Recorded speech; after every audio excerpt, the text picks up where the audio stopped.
Good day, class. Today, I'm going to discuss to you our topic about the socialization and the assertion of agency. But before we all start, let me define first what is socialization. So, socialization is the process of internalizing the norms and ideologies of society o proseso kung saan natututo ang isang tao na maging miyembro ng isang grupo, komunidad o lipunan.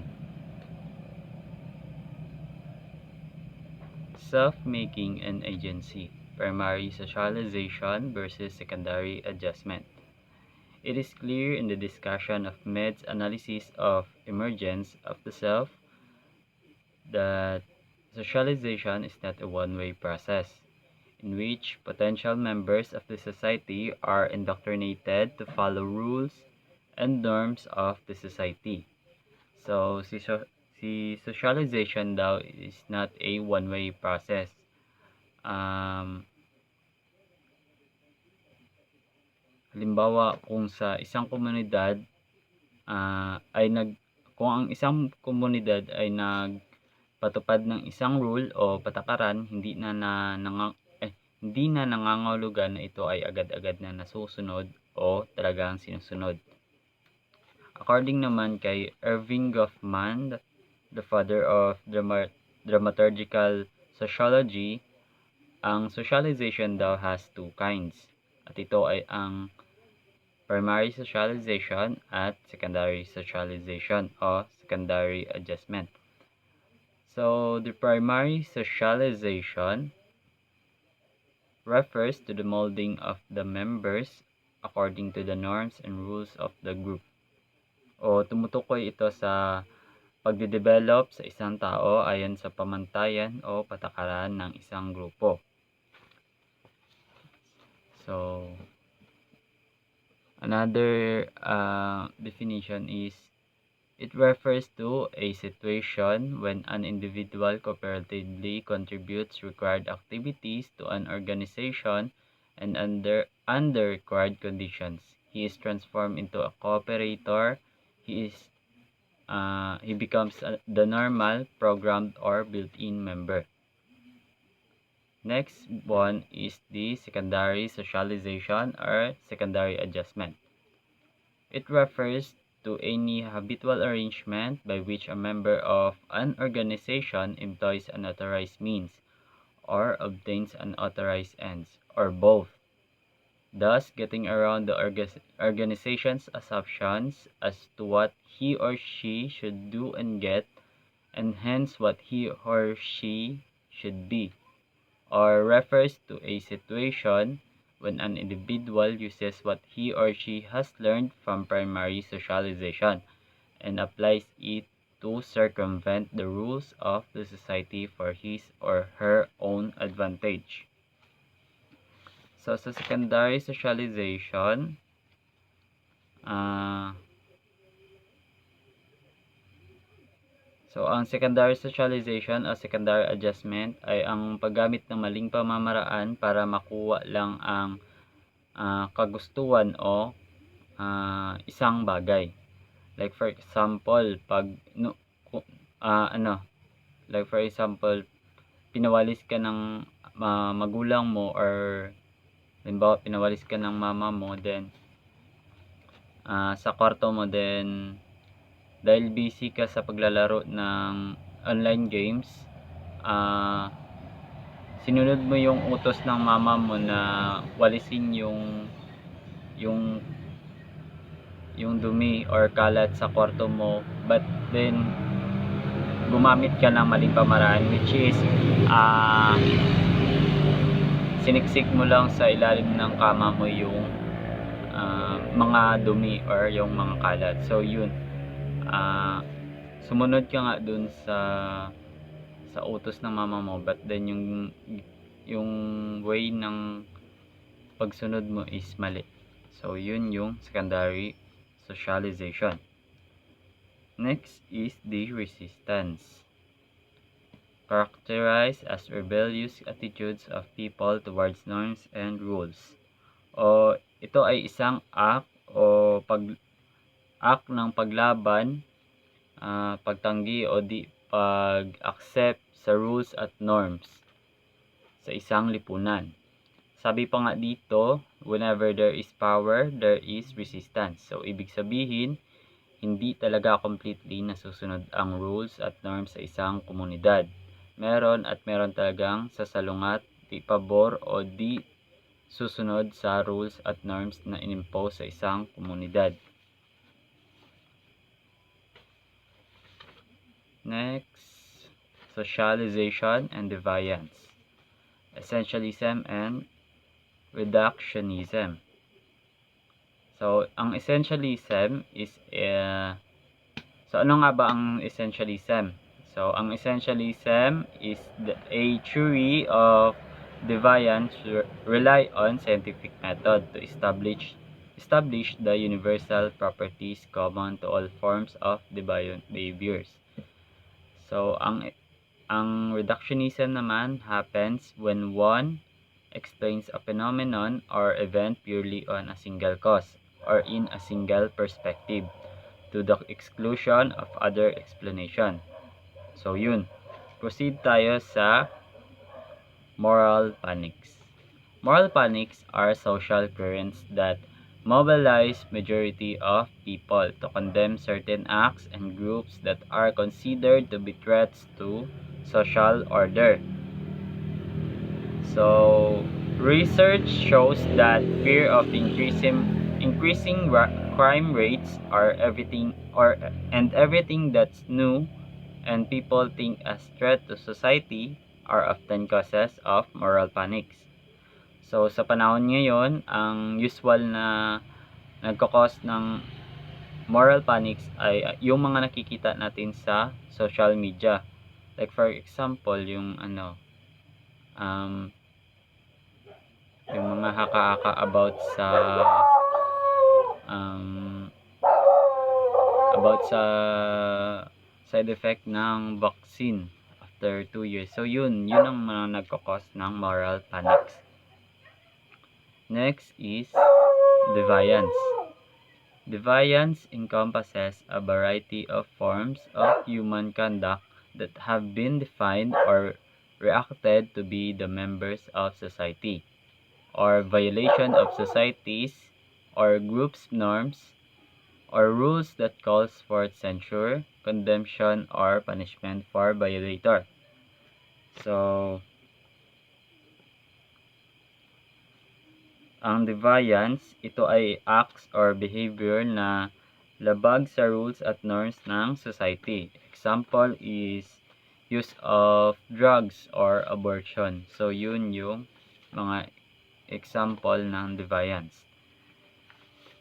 Next is the sociology of deviance. It's the study of social forces and processes involved in the formulation of such evaluative standards, violation of those standards and reaction to such violations.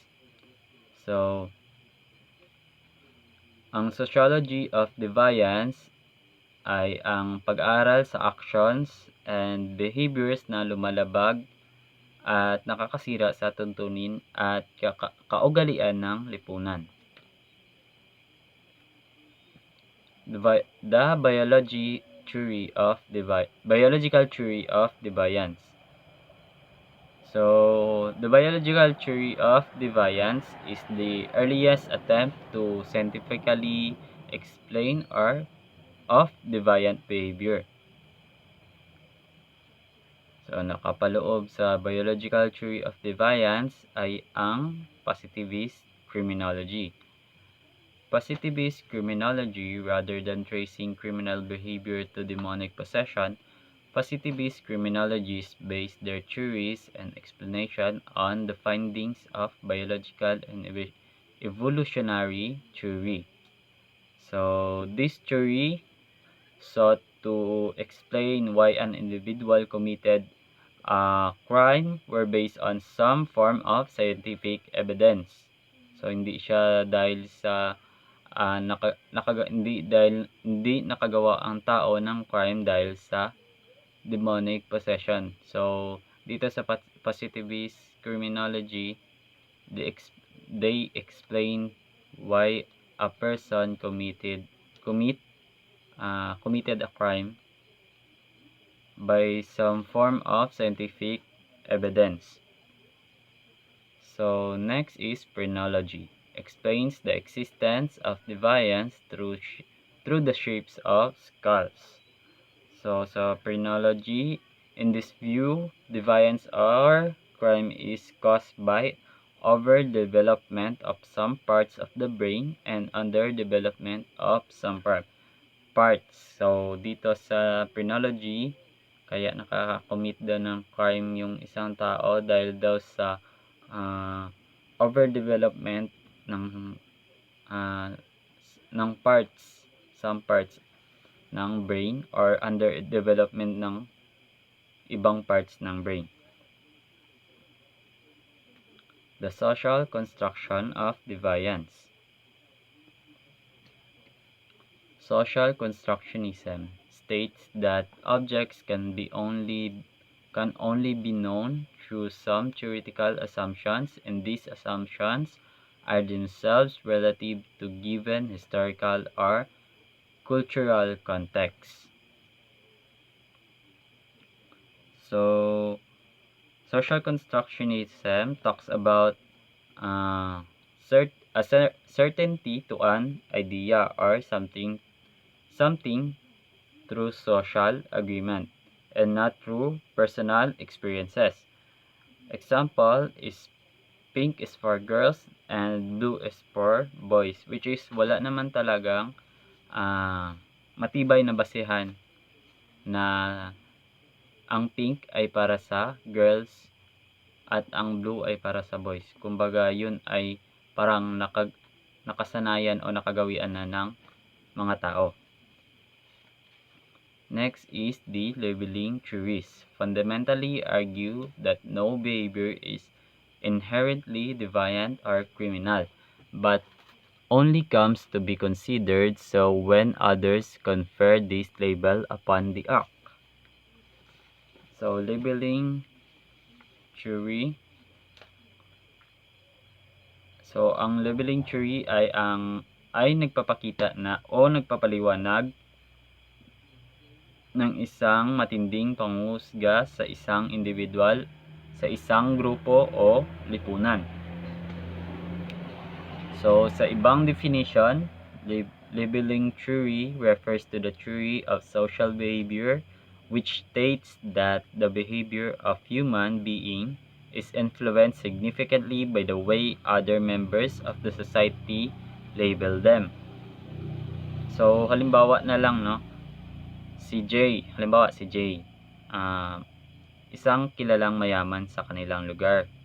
Ngunit nang minsang masangkot siya sa ang kanyang mga magulang sa isang nakawan, ay nagbago na ang tingin ng mga tao sa kanila at madalas na silang tinatawag na magnanakaw, lalo na si J na binansagan na anak ng magnanakaw. At ito ay isang example ng labeling. Ang labeling ay maaaring mag-cause ng deviant act tulad ng pagpapakamatay or pagpatay. Yun. So, next is deviance and social control. Social control is a central and important concept in sociology. The term was used to describe the processes societies develop for regulating themselves. So, ang social control ay isang pamamaraan ng tao para makontrol o ma-maintain ang norms, rules, law, and structure ng mga tao sa isang lipunan. So, one example ng social control ay halimbawa yung litrato ng no smoking na nakikita nyo ngayon sa screen. So, yan ang isang example ng social control. Next is the strain theory.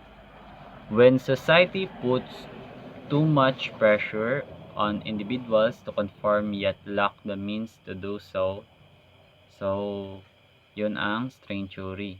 So, ang string theory, pwede siya mag-cause din ng deviant act or crime. Kasi, halimbawa, pag ang isang komunidad ay nag-set ng rules, but then yung rules is hindi hindi siya kayang sundin or maabot yung goal ng rule na ipinasa sa isang lipunan. So, meron tendency na gagawa ang isang tao ng crime or deviant act. So, yun yung sa string theory. Next is conflict approach. Conflict approach sees definitions of deviance that exist to a given society as ideological products of interest group competition or class conflict. So, conflict theory generally surrounds the idea that most struggles in the society happens because of conflict between different social classes or group. So, sa conflict approach or conflict theory, pinapahiwatig dito na kaya nagkakaroon ng deviance sa isang society dahil sa pagkakaiba-iba ng interest ng mga tao sa isang lipunan. So, pag halimbawa, pag ang dalawang tao merong magkasalungat na paniniwala or interest, yun ay pwedeng mag-cause ng deviant act or conflict sa lipunan. At yun ay magkakos din ng crime sa lipunan. So, next is white-collar crime. A crime committed by a person of respectability and high social status in the course of his occupation. So, ang white-collar crime, kadalasan itong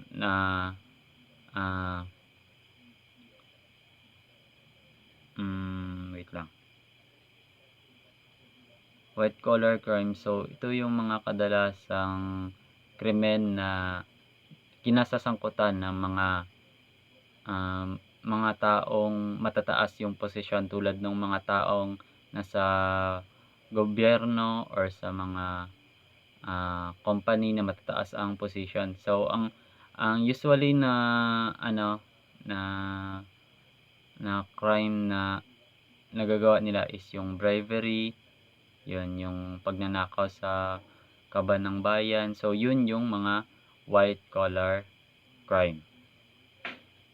Next is hate crime, a mechanism of power intended to sustain somewhat precarious hierarchies through violence and threats of violence, verbal or physical. It is generally directed toward those whom our society has traditionally stigmatized and marginalized. So, itong hate crime, kadalasan itong nangyayari or kumbaga na i-experience or napagdadaanan ng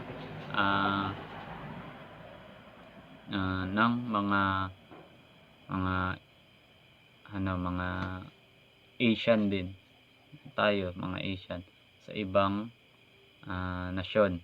Halimbawa tayo mga Asian, minsan tayo na agrabyado sa ibang bansa tulad sa Amerika kasi meron mga taong ayaw sa mga Asian people. Or ito kadalasan din nangyayari sa mga gays and lesbians. In short, ito ay isang discrimination sa isang tao. Sa mga PWD nangyayari din ito siya, ang hate crime. So, kahit medyo hindi siya nabibigyan ng attention, isa pa rin itong uri ng deviant act.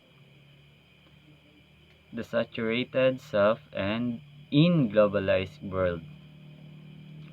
Life politics. A new political trend emerging in globalization concerns political issues which flow processes of self-actualization in post-traditional contexts, where globalizing influences intrude deeply into the reflexive project of self, and conversely, where processes of self-realization influence global strategies. So, ang life politics ay um, ang pagbabago sa sarili o pagkatao sa mga nakagawiang tradisyon o naapekto ng exposure natin sa ah, iba't ibang uri ng culture. Isang halimbawa na lang ay ang estilo ng ating pananamit. So minsan 'pag na-expose tayo sa ah, ibang ibang kultura na nainirit natin yung mga ano nila, yung mga norms, yung mga style ng pananamit. So yun yung tinatawag na life politics, yung pagbabago ng sarili natin, yung pagkatao natin. So yun. Next is the virtual self, referring to the person connected to the world and to others through electronic means. So halimbawa tayo pag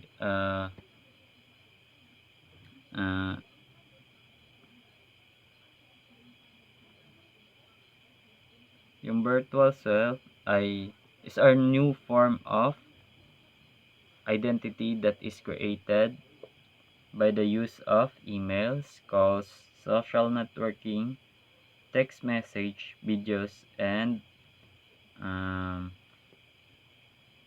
more.